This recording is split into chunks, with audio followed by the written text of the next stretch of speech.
안녕하세요. 반갑습니다. 허재삼 작가입니다. 오늘 여러분들께 소개해드릴 책은 에크하트 폰 히로시 하우센이 지은 행복은 혼자 오지 않는다 라는 책입니다. 네, 먼저 간단히 작가 소개를 하겠습니다. 에크하트 폰 히로시 하우젠 1967년 독일 프랑크푸르트에서 태어나 의학과 언론학을 공부했다. 대학병원에서 의사로 일하면서 좀 더 많은 사람들이 건강하고 행복해졌으면 좋겠다는 생각으로 1990년대 중반부터 방송 출연과 무대 공연을 시작했다. 코미디언, 카바레티스트, 웃음 트레이너, 강사, 베스트셀러 저자로 독일의 각종 매체와 무대에서 종횡무진 활약하고 있다. 지적인 유머, 마음에 깊이 남는 메시지, 수준 높고 건강한 웃음이 그의 트레이드 마크다. 네, 차례를 말씀드리겠습니다. 영장, 행복은 혼자 오지 않는다. 오해와 함께 온다. 1장, 행복은 혼자 오지 않는다. 다른 사람들과 함께 온다. 2장, 행복은 혼자 오지 않는다. 우연과 함께 온다. 3장, 행복은 혼자 오지 않는다. 즐거움과 함께 온다. 4장, 행복은 혼자 오지 않는다. 행동과 함께 온다. 5장, 행복은 혼자 오지 않는다. 여유와 함께 온다. 네, 그럼 본문으로 들어가 보겠습니다. 행복은 심근경색과 우울증을 예방한다. 행복은 누구에게나 당연한 자연 상태가 아닙니다. 건강도 마찬가지입니다. 또 건강한 사람이 모두 행복한 것은 아니며 병을 앓는 사람이 전부 불행하지도 않습니다. 다만 행복을 느끼는 빈도가 높은 사람일수록 덜 아프고 더 오래 살 뿐입니다. 내가 이 책을 쓰는 이유도 바로 여기에 있습니다. 사실 이 책값은 건강보험에서 내주어야 마땅합니다. 행복을 증진시키는 것이야말로 최고의 질병 예방책이니까요. 로테르담에 있는 에라시미르스 대학의 루트 베너벤 교수는 여러 해 전부터 행복과 건강의 연관성을 연구해 오고 있습니다. 30번도 넘게 실시한 일련의 연구 결과에 따르면 행복한 감정은 구체적으로 심근경색, 감염, 당뇨병을 예방한다고 합니다. 또 행복의 반대 증상인 우울증도 당연히 예방됩니다. 내가 책을 쓰는 또 다른 이유도 여기에 있습니다. 그래서 나는 이번 장에서만큼은 코미디언이기보다 의사이고자 합니다. 긍정적인 감정들이 우리 몸에 어떤 영향을 주고 만성질병들이 우리를 얼마나 허약하게 만드는가라는 주제는 최근에 와서야 본격적인 연구 대상으로서 새롭게 발견되고 있습니다. 스트레스가 사람을 불행하게 만든다는 것은 이론의 여지가 없는 사실입니다. 그리고 불행은 스트레스를 낳습니다. 스트레스는 우리의 기분 상태와 혈관에 나쁜 영향을 줄 뿐 아니라 면역 체계도 약하게 만듭니다. 콧물 감기 병원체를 피실험자들의 얼굴을 향해 분사하는 실험을 했더니 그 순간 기분이 좋은 상태였던 사람들은 대체로 병에 걸리지 않는 반면에 그 직전이나 직후에 나쁜 감정을 가졌던 사람들은 병에 잘 걸리는 것으로 나타났습니다. 행복한 사람은 스트레스에 한결 더 여유롭게 반응합니다.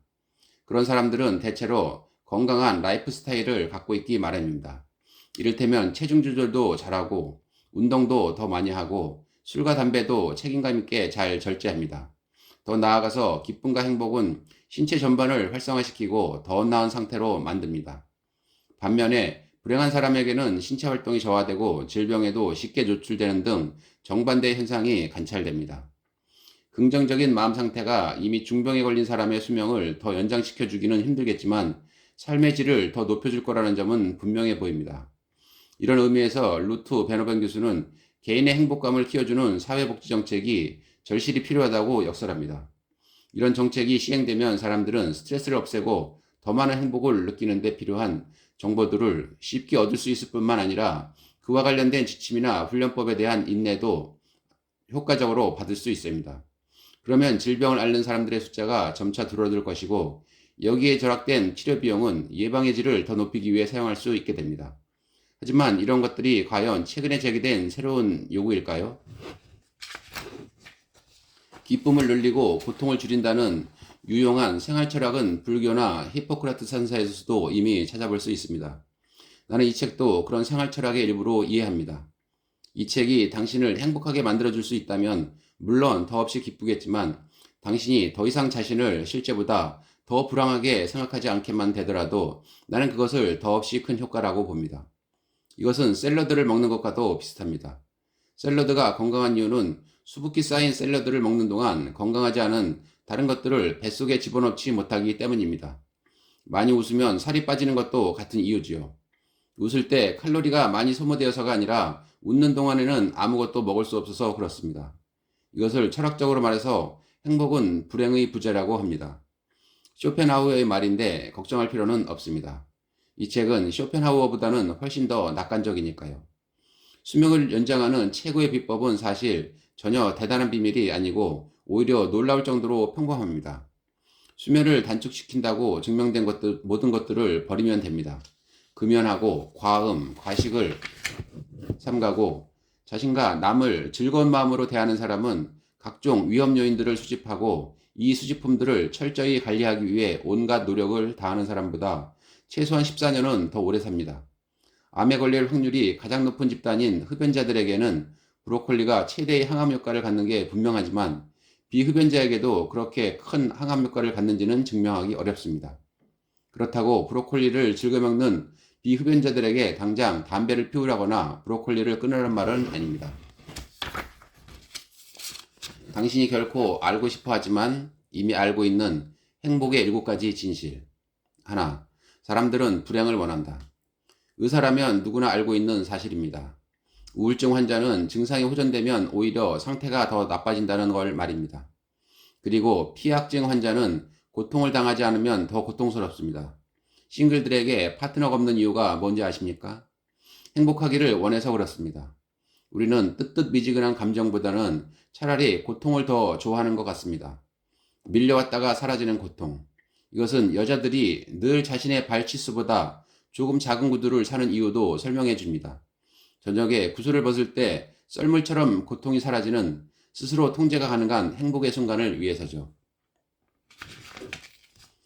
둘, 우리는 행복하기 위해 이 땅에 태어나지 않았다. 진화의 목표는 언제나 살아남는 것이었습니다. 당신이 여기 이 글을 읽고 있다면 당신의 뇌는 자신의 임무를 잘 수행하는 것입니다. 행복의 순간들은 우리로 하여금 생존 기회를 더 높이기 위해 노력하도록 만듭니다. 그렇기 때문에 우리는 먹는 게 즐겁고 또 섹스가 즐겁습니다. 그런데 계속해서 마냥 행복하다면 어떨까요? 안 됩니다. 그러면 죽을 수도 있습니다. 매머들을 사냥해서 배 터지게 먹고 마신 뒤에 행복에 겨워 천방지축 초원을 뛰어다닌 원시인은 무서운 검치 호랑이의 먹이가 되고 말았습니다. 우리는 그의 후손이 아닙니다. 우리는 행복이 금방 사라지는 탓에 계속해서 새로운 경험을 쌓아 살아남을 수 있었습니다. 계속해서 마냥 행복하도록 저주받은 사람은 없습니다. 이것이야말로 정말 환희의 복음이 아닐 수 없습니다. 셋, 다른 사람은 우리를 행복하게 해주려고 있는 게 아니다. 누구에게나 천생연분의 짝이 있어서 그 짝만 찾으면 평생토록 행복하게 살 수 있다는 낭만적인 생각은 오랜 세월 인간을 불행하게 만들었습니다. 솔직히 말해서 60억 인구 중에 자신에게 꼭 맞는 단 한 사람을 찾을 확률이 얼마나 되겠습니까? 그것도 늦어도 80년 안에 말이죠. 세상에 완벽한 사람은 없습니다. 그런데도 우리는 혹시나 하는 기대를 버리지 못해서 현재의 파트너 몰래 한눈을 팝니다. 넷, 불행은 일어난다. 당신은 때에 따라 비둘기가 되기도 하고 비둘기똥이 머리에 묻은 동상이 되기도 합니다. 행복 안에 있을 때 우리는 자동적으로 그 행복이 영원할 거라고 생각합니다.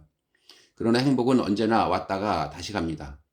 불행도 똑같습니다. 정신적 외상에 대한 연구가 내놓은 가장 멋진 소식은 엄청난 불행을 겪은 사람의 80% 이상이 그것을 잘 극복한다는 것입니다. 물론 시간이 필요하지만 적극적인 치료 행위 없이도 2년 정도만 지나면 더 이상 지속적인 고통을 겪지 않으며 심지어는 심신이 전보다 더 강해지기도 합니다. 사고, 질병, 이별, 죽음은 모두 삶의 일부입니다. 세상에는 분명히 악이 존재합니다. 악의 존재 이유는 하느님만이 알겠죠. 아무튼 나는 정당한 이유가 분명히 있기를 간절히 바라고 있습니다. 5. 동메달을 노려라. 올림픽 메달 시상의 순간. 은메달리스트와 동메달리스트 중 누가 더 행복한지 혹시 아십니까? 그렇습니다. 동메달리스트입니다. 적어도 행복의 기술적 관점에서 보면 분명히 그렇습니다. 우리를 행복하거나 불행하게 만드는 것은 결과가 아니라 평가입니다. 중요한 것은 자신의 비교 대상이 누구인가 하는 겁니다. 은메달리스트는 자신을 누구와 비교하겠습니까? 그 사람은 분명히 금메달리스트를 쳐다보며 속상해 할 것입니다.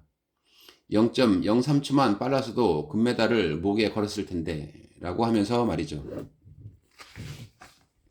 반면에 동메달리스트는 0.03초만 늦었더라면 메달을 따지 못했겠지라고 생각합니다. 동메달리스트는 행복합니다. 정말 한심한 경우는 4위라는 사실을 잘 알기 때문입니다. 6. 내 자신을 위해 진정으로 무언가를 하고 싶다면 남을 위해 무언가를 하라. 우리는 자기 자신을 간지를 수 없습니다. 내 손가락이 발에 닿기 전에 이미 나의 뇌가 간지러움에 대비하기 때문입니다. 내가 방심한 사이 뜻밖의 당하는 효과가 없는 거죠. 행복도 마찬가지입니다. 행복은 심지어 자신에게 없을 때도 남에게 전해줄 수 있습니다. 행복은 전염됩니다. 다른 누군가를 행복하게 해주고 그의 행복한 모습을 보는 것은 자신의 배부른 배를 쓰다듬는 것보다 더 많은 걸 우리에게 줍니다. 이를 위해서 우리의 머릿속에는 거울 뉴런이라는 신경세포도 마련되어 있습니다. 웃음은 전염됩니다. 그러므로 웃으면 주변이 온통 즐거운 사람들로 가득할 것입니다. 웃어라. 그러면 온 세상이 너와 함께 웃으리라. 코를 골아라. 그러면 홀로 잠들게 되리라. 7. 내 자신을 사랑하라. 그러면 다른 이들도 너를 좋아하리라. 여성들이 패션 잡지를 보고 나면 기분이 나빠진다는 것은 이미 증명된 사실입니다. 왜 그럴까요? 그놈의 비교 때문입니다. 세상에, 나는 이 사람들과는 영 딴판이야. 몫이 충격적입니다. 삶은 불공평합니다. 하지만 분배는 정상적으로 이루어졌습니다. 당신은 슈퍼모델이 아닌 것이 정상입니다. 우리끼리 얘기지만 나는 그런 최고의 미인들과 함께 토크쇼에 초대된 적이 있습니다. 그때 그들이 마스크를 쓰기 전 모습과 쓰고 난 모습을 모두 보았습니다. 분장실에서 그들에게 일어나는 일들이란 만약 중고차 매매상이 그런 일을 했다면 틀림없이 감옥행입니다. 남자들은 헬스 잡지의 모델과 자신을 비교하지 않습니다. 그들은 자기 몸매가 미심쩍으면 사우나에 가서 한번 쑥 훑어보고는 뭐 그렇게 나쁘지는 않은데? 라고 생각합니다. 사우나에 들어온 사람들은 전혀 꾸미지 않은 상태입니다. 하느님이 창조하고 맥도날드사가 살을 붙인 모습 그대로죠. 나이가 들면서 체중이 느는 것은 정상입니다. 예전에 내 몸무게는 3kg밖에 되지 않았습니다. 거울 앞에 선 여자는 어떤가요? 계속 이리저리 몸을 움직입니다. 완벽하지 않은 것을 찾아낼 때까지는 잠시도 긴장을 늦추지 않습니다. 친애하는 여성들이요. 적어도 한 가지만큼은 남성들에게 배우시라. 남자들은 자아 비판으로 스스로를 괴롭히지 않습니다. 거울 앞에 선 남자는 어떤가요? 아무런 움직임 없이 정면으로 잠시 거울을 보고는 약 2초쯤 뒤에 간단히 괜찮군 이라고 말합니다. 더 이상은 알고 싶어 하지도 않습니다. 물론 남자는 어느 순간부터 배가 나오기 시작합니다. 하지만 거울 앞에서 몸을 옆으로 돌려 튀어나온 뱃살을 볼 만큼 엉청한 남자는 별로 없습니다. 시간이 흐를수록 영혼은 색깔의 빛깔로 물든다. 로마의 황제이자 철학자이던 마르쿠스 아우렐리우스가 한 말입니다. 청중 앞에서 이 말을 할 때마다 사람들이 순간적으로 멈칫하는 것이 느껴집니다. 그럴 때면 이 말이 사람들로 하여금 잠시 할 말을 잃게 만들고 무언가 깨달음을 주는구나 라고 생각합니다. 색깔의 빛깔은 내 세포 사이에서 정보를 교환해주는 신경 전당 물질에 의해 정해집니다. 이 생화한 물질들은 생각의 맛을 결정짓는 소스와도 같아서 달콤하거나 쌉쌀할 수도 있습니다. 감자튀김을 마요네즈에 찍어 먹을 수도 있고 케첩에 찍어 먹을 수도 있듯이 내 소스가 세로토닌인지 도파민인지에 따라 매번 생각의 맛은 달라집니다. 빛깔에 빗대어 말하면 적색 계통일 수도 있고 흑색 계통일 수도 있는 것입니다. 세로토닌이 부족해지면 생각의 색깔은 어두워지고 우리는 우울해집니다. 또 도파민이 지나치게 많아지면 생각의 색깔이 너무 알록달록해져서 환각 상태가 됩니다. 이런 생각의 빛깔은 단조로운 일상에서도 중요한 역할을 합니다.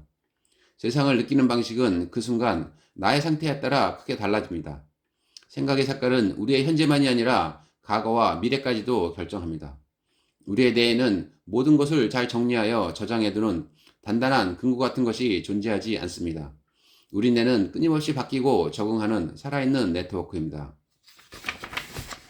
지금 암울하면 뇌는 미래도 똑같이 암울하게 그리며 미래가 암울할 거라는 내 생각을 뒷받침해주는 많은 기억들을 과거로부터 찾아냅니다. 지금 우리는 기분과 똑같은 마음 상태에서 저장된 기억들은 다시 떠올리기 아주 쉽습니다. 방에 햇살이 아름답게 비치면 휴가를 온 기분이 들면서 순식간에 지난 휴가 때의 아름다운 장면들이 마구 떠오릅니다. 그래서 나는 훨씬 더 기분이 좋아지고 다음 휴가는 지난번보다 더 좋을 거라고 여기게 됩니다. 바로 이때 신용카드 청구서가 날아오면 내 기분은 다시 어두워지고 지난 휴가 때 식당에서 2유로를 바가지 쓴 기억이 떠오르고 다음 휴가는 그냥 집에서 쉬기로 마음먹습니다. 툭 하면 바가지나 씌우려고 드는 휴양지 상인들에게 본때를 보여주자고 말입니다. 닭과 달걀 중 뭐가 먼저일까요? 언젠가 나는 영국 여자 앞에서 멋지게 이렇게 말한 적이 있습니다. 프랑스인들은 섹스를 품고 영국인들은 보온병을 품는다고 하더군요. 그러자 그 여자는 무표정한 얼굴로 이렇게 대꾸했습니다. 독일인들은 혈압에 좋기 때문에 섹스를 한다더군요. 성행위에는 정말 아무런 핑계도 필요치 않습니다. 그 자체로 좋아할 이유는 충분하니까요. 하지만 늘 그렇듯이 우리는 더 많으면 더 좋을 거라고 생각합니다. 최고의 행복 킬러는 그렇게 해서 탄생합니다. 익숙함과 지루함을 통해서 말이죠. 우리의 진화 과정에 설치된 이 덫은 다름 아닌 우리의 열정을 제물로 삼습니다. 그러면 우리는 무엇이 문제인지를 정확히 살피지도 않은 채 성급히 절망으로 빠져듭니다.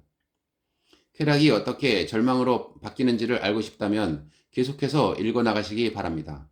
하지만 쾌락의 상실을 견디기 힘들다면 빨리 다음 장으로 넘어가세요. 자, 여기까지 읽으셨군요. 이제 늦었습니다. 쿨리지 효과라는 것이 있습니다. 미국 대통령 켈빈 쿨리지의 이름을 딴 별로 쿨하지 않은 현상을 지칭하는 말입니다. 쿨리지 대통령이 아내와 함께 농가를 방문했을 때의 일입니다. 그곳에 수탉이 하루에 12번이나 교미를 한다는 말을 듣고 놀란 영부인이 그 말을 내 남편에게도 해주세요라고 농부에게 말했답니다. 잠시 후 그 말을 전해 들은 대통령이 매번 똑같은 암컷과 하나요? 라고 묻자 농부는 아니요, 매번 다른 암컷들과 합니다. 라고 대답했습니다. 그러자 쿨리지 대통령은 그 말을 내 아내에게 해주세요. 라고 말했다. 물론 이런 쿨리지 효과가 미국 대통령에게만 유의한 것은 아닙니다. 이것은 수탉을 꿈꾸는 남성들의 판타지에 불과한 현상이 아니라 다른 동물에게도 증명된 사실입니다. 심지어 여기에는 진화 생물학적 의미도 담겨 있습니다. 자신의 유전자를 어떻게든 다음 세대에 전달하는 것이 최고의 목표라면 3대 암컷이 임신을 하는 순간 곧바로 수컷은 이 파트너와의 성행위에 흥미를 잃어야 합니다. 여러 번 성행위를 한다고 임신도 여러 번 되는 것은 아니니까요. 원숭이, 닭, 소는 모두 그렇습니다. 농부도 마찬가지입니다. 그의 성욕은 잠시 후 더 생산적인 대안을 모색하기 시작합니다. 울타리 저편의 풀들만 더 푸른 게 아닙니다. 울타리 너머로 보면 다른 안악내도 더 매력적으로 보입니다. 내가 전염만 못한 게 뭐야는 올바른 질문이 아닙니다. 그냥 다르다는 것만으로 충분합니다. 하지만 여러 여성을 소유하려는 남성들의 꿈이 실제로 실현된다면 어떨까요? 일부 다처자 사회가 더 행복할까요? 절대 그렇지 않습니다. 비단 여자들만이 아니라 남자들도 마찬가지입니다. 사회 정신의학 국제저널의 연구 결과에 따르면 자유로운 현대사회의 여성은 가부장적 일부 다처제 사회의 여성보다 확실히 더 만족스럽고 건강한 삶을 영위한다고 합니다. 일부 다처제하의 남편에게도 불만에 찬 여러 명의 아내와 생활하는 것이 좋지만은 않다고 하네요.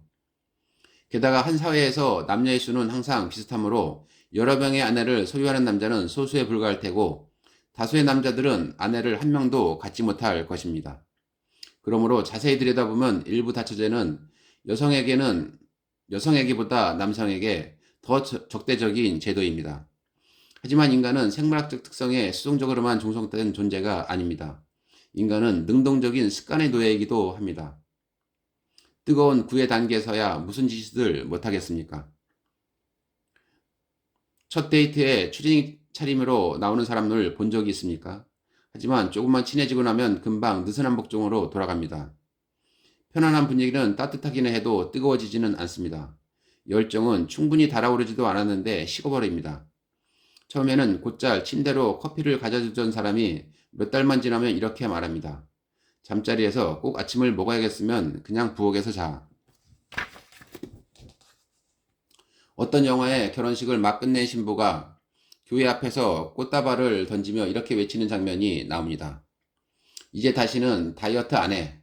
바꿔 말하면 이것은 이젠 절대로 솔로가 안 될 거야 라는 외침이기도 하지요. 통계적으로 기혼자들은 싱글들보다 자신을 더 매력적으로 여긴다고 합니다. 하지만 일단 낚시에 걸리고 나면 이 싱싱한 물고기는 빠르게 생기를 잃습니다. 이 문제에 대해서 성상담사들은 뭐라고 할까요? 대부분 서로 충분히 대화를 나눠보라고 조언합니다.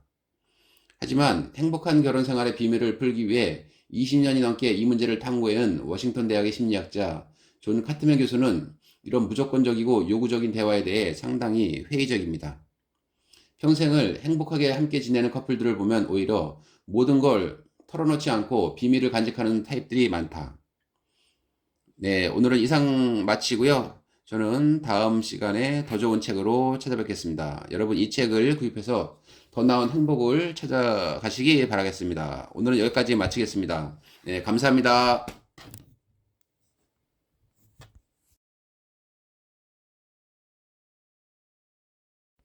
안녕하세요. 반갑습니다. 허재삼 작가입니다. 오늘 여러분들께 소개해드릴 책은 에크하트 폰 히로시 하우젠이 지은 행복은 혼자 오지 않는다 라는 책입니다. 네, 먼저 간단히 작가 소개를 하겠습니다. 에크하트 폰 히로시 하우젠 1967년 독일 프랑크푸르트에서 태어나 의학과 언론학을 공부했다.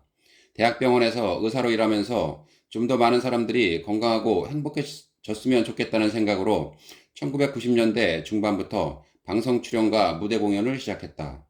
코미디언, 카바레티스트, 웃음 트레이너, 강사, 베스트셀러 저자로 독일의 각종 매체와 무대에서 종횡무진 활약하고 있다. 지적인 유머, 마음에 깊이 남는 메시지, 수준 높고 건강한 웃음이 그의 트레이드 마크다. 네, 차례를 말씀드리겠습니다. 영장, 행복은 혼자 오지 않는다. 오해와 함께 온다. 1장, 행복은 혼자 오지 않는다. 다른 사람들과 함께 온다. 2장, 행복은 혼자 오지 않는다. 우연과 함께 온다. 3장, 행복은 혼자 오지 않는다. 즐거움과 함께 온다. 4장, 행복은 혼자 오지 않는다. 행동과 함께 온다. 5장, 행복은 혼자 오지 않는다. 여유와 함께 온다. 네, 그럼 본문으로 들어가 보겠습니다. 행복은 심근경색과 우울증을 예방한다. 행복은 누구에게나 당연한 자연 상태가 아닙니다. 건강도 마찬가지입니다. 또 건강한 사람이 모두 행복한 것은 아니며 병을 앓는 사람이 전부 불행하지도 않습니다. 다만 행복을 느끼는 빈도가 높은 사람일수록 덜 아프고 더 오래 살 뿐입니다. 내가 이 책을 쓰는 이유도 바로 여기에 있습니다. 사실 이 책값은 건강보험에서 내주어야 마땅합니다. 행복을 증진시키는 것이야말로 최고의 질병 예방책이니까요. 로테르담에 있는 에라시미르스 대학의 루트 베너벤 교수는 여러 해 전부터 행복과 건강의 연관성을 연구해 오고 있습니다. 30번도 넘게 실시한 일련의 연구 결과에 따르면 행복한 감정은 구체적으로 심근경색, 감염, 당뇨병을 예방한다고 합니다. 또 행복의 반대 증상인 우울증도 당연히 예방됩니다. 내가 책을 쓰는 또 다른 이유도 여기에 있습니다. 그래서 나는 이번 장에서만큼은 코미디언이기보다 의사이고자 합니다. 긍정적인 감정들이 우리 몸에 어떤 영향을 주고 만성질병들이 우리를 얼마나 허약하게 만드는가라는 주제는 최근에 와서야 본격적인 연구 대상으로서 새롭게 발견되고 있습니다. 스트레스가 사람을 불행하게 만든다는 것은 이론의 여지가 없는 사실입니다. 그리고 불행은 스트레스를 낳습니다. 스트레스는 우리의 기분 상태와 혈관에 나쁜 영향을 줄 뿐 아니라 면역체계도 약하게 만듭니다. 콧물 감기 병원체를 피실험자들의 얼굴을 향해 분사하는 실험을 했더니 그 순간 기분이 좋은 상태였던 사람들은 대체로 병에 걸리지 않는 반면에 그 직전이나 직후에 나쁜 감정을 가졌던 사람들은 병에 잘 걸리는 것으로 나타났습니다. 행복한 사람은 스트레스에 한결 더 여유롭게 반응합니다. 그런 사람들은 대체로 건강한 라이프 스타일을 갖고 있기 마련입니다. 이를테면 체중 조절도 잘하고 운동도 더 많이 하고 술과 담배도 책임감 있게 잘 절제합니다. 더 나아가서 기쁨과 행복은 신체 전반을 활성화시키고 더 나은 상태로 만듭니다. 반면에 불행한 사람에게는 신체 활동이 저하되고 질병에도 쉽게 노출되는 등 정반대의 현상이 관찰됩니다. 긍정적인 마음 상태가 이미 중병에 걸린 사람의 수명을 더 연장시켜주기는 힘들겠지만 삶의 질을 더 높여줄 거라는 점은 분명해 보입니다. 이런 의미에서 루트 베너벤 교수는 개인의 행복감을 키워주는 사회복지 정책이 절실히 필요하다고 역설합니다. 이런 정책이 시행되면 사람들은 스트레스를 없애고 더 많은 행복을 느끼는 데 필요한 정보들을 쉽게 얻을 수 있을 뿐만 아니라 그와 관련된 지침이나 훈련법에 대한 인내도 효과적으로 받을 수 있습니다. 그러면 질병을 앓는 사람들의 숫자가 점차 줄어들 것이고 여기에 절약된 치료 비용은 예방의 질을 더 높이기 위해 사용할 수 있게 됩니다. 하지만 이런 것들이 과연 최근에 제기된 새로운 요구일까요? 기쁨을 늘리고 고통을 줄인다는 유용한 생활 철학은 불교나 히포크라트 산사에서도 이미 찾아볼 수 있습니다. 나는 이 책도 그런 생활 철학의 일부로 이해합니다. 이 책이 당신을 행복하게 만들어줄 수 있다면 물론 더없이 기쁘겠지만 당신이 더 이상 자신을 실제보다 더 불안하게 생각하지 않게만 되더라도 나는 그것을 더없이 큰 효과라고 봅니다. 이것은 샐러드를 먹는 것과도 비슷합니다. 샐러드가 건강한 이유는 수북히 쌓인 샐러드를 먹는 동안 건강하지 않은 다른 것들을 뱃속에 집어넣지 못하기 때문입니다. 많이 웃으면 살이 빠지는 것도 같은 이유지요. 웃을 때 칼로리가 많이 소모되어서가 아니라 웃는 동안에는 아무것도 먹을 수 없어서 그렇습니다. 이것을 철학적으로 말해서 행복은 불행의 부재라고 합니다. 쇼펜하우어의 말인데 걱정할 필요는 없습니다. 이 책은 쇼펜하우어보다는 훨씬 더 낙관적이니까요. 수명을 연장하는 최고의 비법은 사실 전혀 대단한 비밀이 아니고 오히려 놀라울 정도로 평범합니다. 수면을 단축시킨다고 증명된 모든 것들을 버리면 됩니다.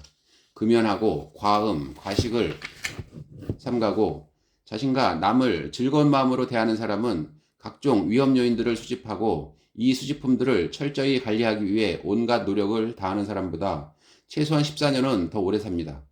암에 걸릴 확률이 가장 높은 집단인 흡연자들에게는 브로콜리가 최대의 항암 효과를 갖는 게 분명하지만 비흡연자에게도 그렇게 큰 항암 효과를 갖는지는 증명하기 어렵습니다. 그렇다고 브로콜리를 즐겨 먹는 비흡연자들에게 당장 담배를 피우라거나 브로콜리를 끊으라는 말은 아닙니다. 당신이 결코 알고 싶어 하지만 이미 알고 있는 행복의 7가지 진실. 하나, 사람들은 불행을 원한다. 의사라면 누구나 알고 있는 사실입니다. 우울증 환자는 증상이 호전되면 오히려 상태가 더 나빠진다는 걸 말입니다. 그리고 피약증 환자는 고통을 당하지 않으면 더 고통스럽습니다. 싱글들에게 파트너가 없는 이유가 뭔지 아십니까? 행복하기를 원해서 그렇습니다. 우리는 뜨뜻미지근한 감정보다는 차라리 고통을 더 좋아하는 것 같습니다. 밀려왔다가 사라지는 고통. 이것은 여자들이 늘 자신의 발치수보다 조금 작은 구두를 사는 이유도 설명해 줍니다. 저녁에 구슬을 벗을 때 썰물처럼 고통이 사라지는 스스로 통제가 가능한 행복의 순간을 위해서죠. 둘, 우리는 행복하기 위해 이 땅에 태어나지 않았다. 진화의 목표는 언제나 살아남는 것이었습니다. 당신이 여기 이 글을 읽고 있다면 당신의 뇌는 자신의 임무를 잘 수행하는 것입니다. 행복의 순간들은 우리로 하여금 생존 기회를 더 높이기 위해 노력하도록 만듭니다. 그렇기 때문에 우리는 먹는 게 즐겁고 또 섹스가 즐겁습니다. 그런데 계속해서 마냥 행복하다면 어떨까요? 안 됩니다. 그러면 죽을 수도 있습니다. 매머들을 사냥해서 배 터지게 먹고 마신 뒤에 행복에 겨워 천방지축 초원을 뛰어다닌 원시인은 무서운 검치 호랑이의 먹이가 되고 말았습니다. 우리는 그의 후손이 아닙니다. 우리는 행복이 금방 사라지는 탓에 계속해서 새로운 경험을 쌓아 살아남을 수 있었습니다. 계속해서 마냥 행복하도록 저주받은 사람은 없습니다. 이것이야말로 정말 환희의 복음이 아닐 수 없습니다. 셋, 다른 사람은 우리를 행복하게 해주려고 있는 게 아니다. 누구에게나 천생연분의 짝이 있어서 그 짝만 찾으면 평생토록 행복하게 살 수 있다는 낭만적인 생각은 오랜 세월 인간을 불행하게 만들었습니다.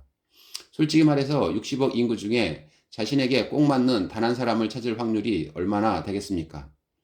그것도 늦어도 80년 안에 말이죠. 세상에 완벽한 사람은 없습니다. 그런데도 우리는 혹시나 하는 기대를 버리지 못해서 현재의 파트너 몰래 한눈을 팝니다. 네, 불행은 일어난다. 당신은 때에 따라 비둘기가 되기도 하고 비둘기똥이 머리에 묻은 동상이 되기도 합니다. 행복 안에 있을 때 우리는 자동적으로 그 행복이 영원할 거라고 생각합니다. 그러나 행복은 언제나 왔다가 다시 갑니다. 불행도 똑같습니다. 정신적 외상에 대한 연구가 내놓은 가장 멋진 소식은 엄청난 불행을 겪은 사람의 80% 이상이 그것을 잘 극복한다는 것입니다. 물론 시간이 필요하지만 적극적인 치료 행위 없이도 2년 정도만 지나면 더 이상 지속적인 고통을 겪지 않으며 심지어는 심신이 전보다 더 강해지기도 합니다. 사고, 질병, 이별, 죽음은 모두 삶의 일부입니다. 세상에는 분명히 악이 존재합니다. 악의 존재 이유는 하느님만이 알겠죠. 아무튼 나는 정당한 이유가 분명히 있기를 간절히 바라고 있습니다. 5. 동메달을 노려라. 올림픽 메달 시상의 순간. 은메달리스트와 동메달리스트 중 누가 더 행복한지 혹시 아십니까? 그렇습니다. 동메달리스트입니다. 적어도 행복의 기술적 관점에서 보면 분명히 그렇습니다. 우리를 행복하거나 불행하게 만드는 것은 결과가 아니라 평가입니다. 중요한 것은 자신의 비교 대상이 누구인가 하는 겁니다. 은메달리스트는 자신을 누구와 비교하겠습니까? 그 사람은 분명히 금메달리스트를 쳐다보며 속상해 할 것입니다. 0.03초만 빨라서도 금메달을 목에 걸었을 텐데 라고 하면서 말이죠. 반면에 동메달리스트는 0.03초만 늦었더라면 메달을 따지 못했겠지라고 생각합니다. 동메달리스트는 행복합니다. 정말 한심한 경우는 4위라는 사실을 잘 알기 때문입니다. 6. 내 자신을 위해 진정으로 무언가를 하고 싶다면 남을 위해 무언가를 하라. 우리는 자기 자신을 간지를 수 없습니다. 내 손가락이 발에 닿기 전에 이미 나의 뇌가 간지러움에 대비하기 때문입니다. 내가 방심한 사이 뜻밖의 당하는 효과가 없는 거죠. 행복도 마찬가지입니다. 행복은 심지어 자신에게 없을 때도 남에게 전해줄 수 있습니다. 행복은 전염됩니다. 다른 누군가를 행복하게 해주고 그의 행복한 모습을 보는 것은 자신의 배부른 배를 쓰다듬는 것보다 더 많은 걸 우리에게 줍니다. 이를 위해서 우리의 머릿속에는 거울 뉴런이라는 신경세포도 마련되어 있습니다. 웃음은 전염됩니다. 그러므로 웃으면 주변이 온통 즐거운 사람들로 가득할 것입니다. 웃어라. 그러면 온 세상이 너와 함께 웃으리라. 코를 골아라. 그러면 홀로 잠들게 되리라. 7. 내 자신을 사랑하라. 그러면 다른 이들도 너를 좋아하리라.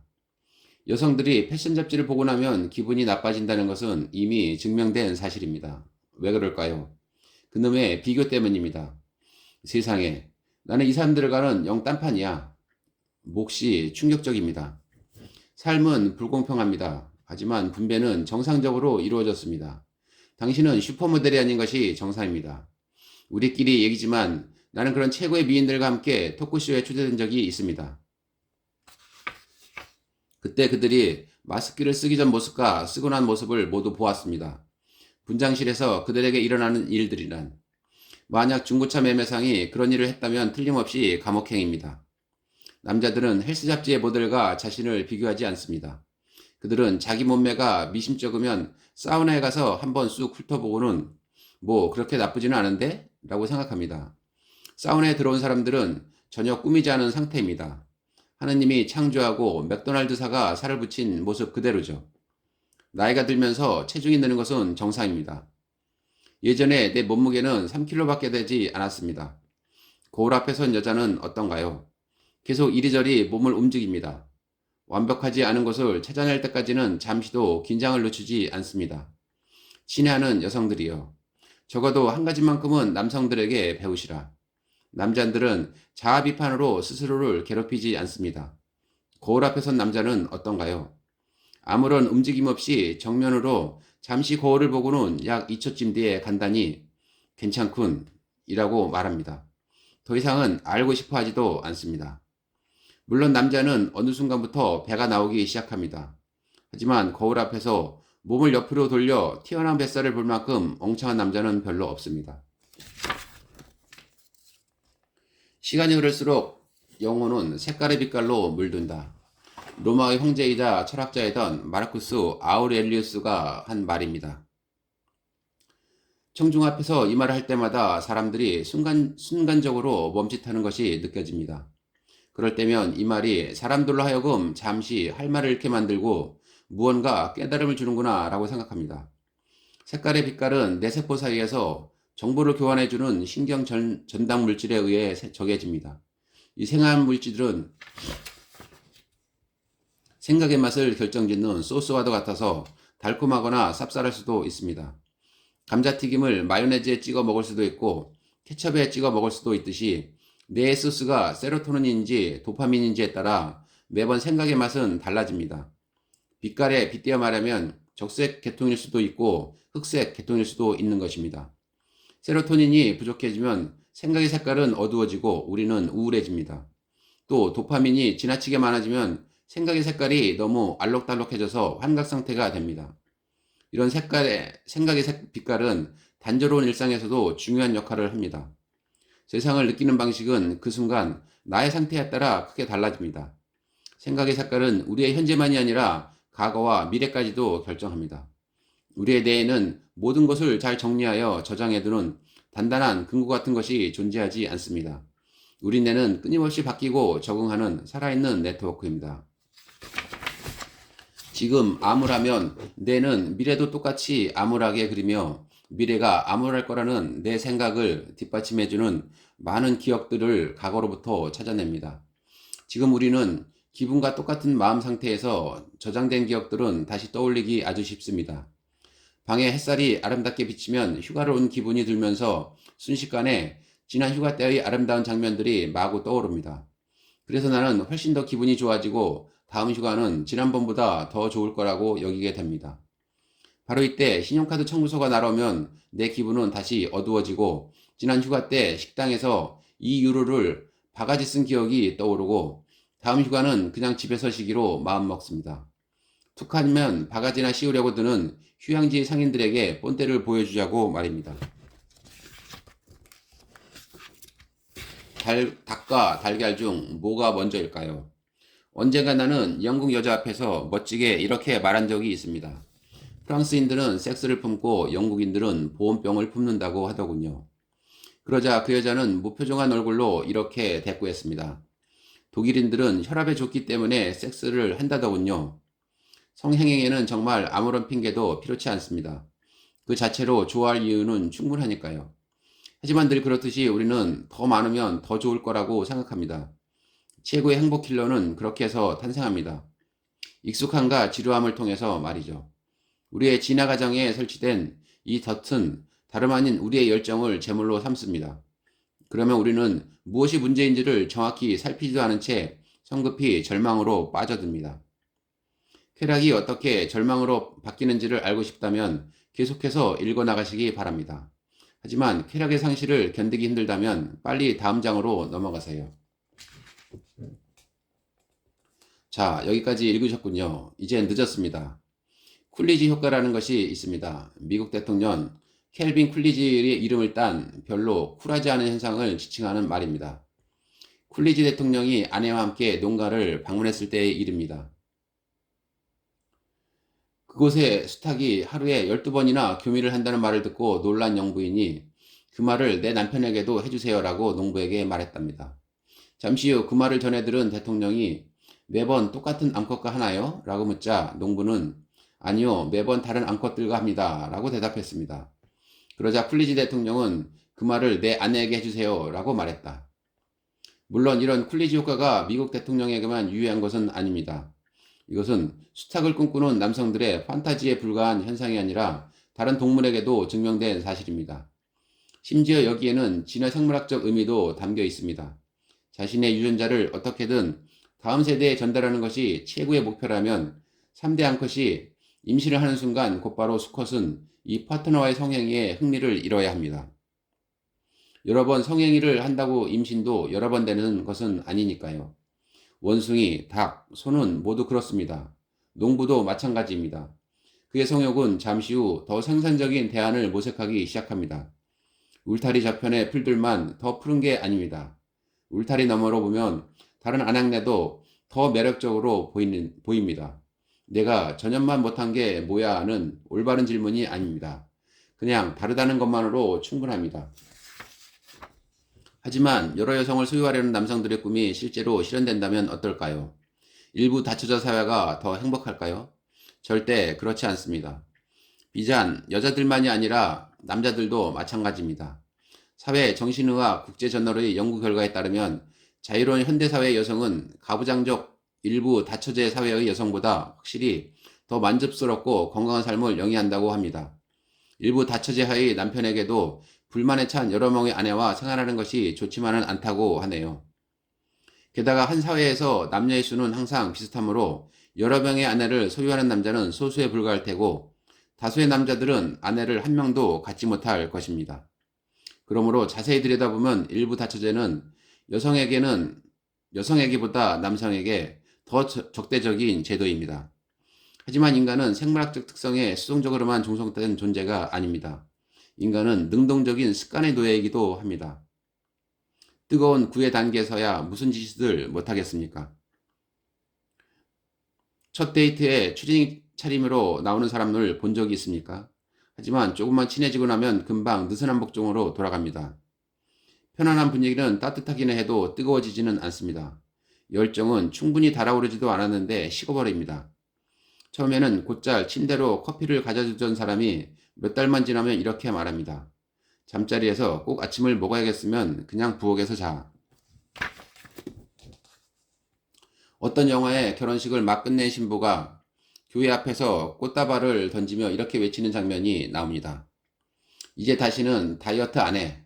바꿔 말하면 이것은 이젠 절대로 솔로가 안 될 거야 라는 외침이기도 하지요. 통계적으로 기혼자들은 싱글들보다 자신을 더 매력적으로 여긴다고 합니다. 하지만 일단 낚시에 걸리고 나면 이 싱싱한 물고기는 빠르게 생기를 잃습니다. 이 문제에 대해서 성상담사들은 뭐라고 할까요? 대부분 서로 충분히 대화를 나눠보라고 조언합니다. 하지만 행복한 결혼 생활의 비밀을 풀기 위해 20년이 넘게 이 문제를 탐구해온 워싱턴 대학의 심리학자 존 카트맨 교수는 이런 무조건적이고 요구적인 대화에 대해 상당히 회의적입니다. 평생을 행복하게 함께 지내는 커플들을 보면 오히려 모든 걸 털어놓지 않고 비밀을 간직하는 타입들이 많다. 네, 오늘은 이상 마치고요. 저는 다음 시간에 더 좋은 책으로 찾아뵙겠습니다. 여러분 이 책을 구입해서 더 나은 행복을 찾아가시기 바라겠습니다. 오늘은 여기까지 마치겠습니다. 네, 감사합니다.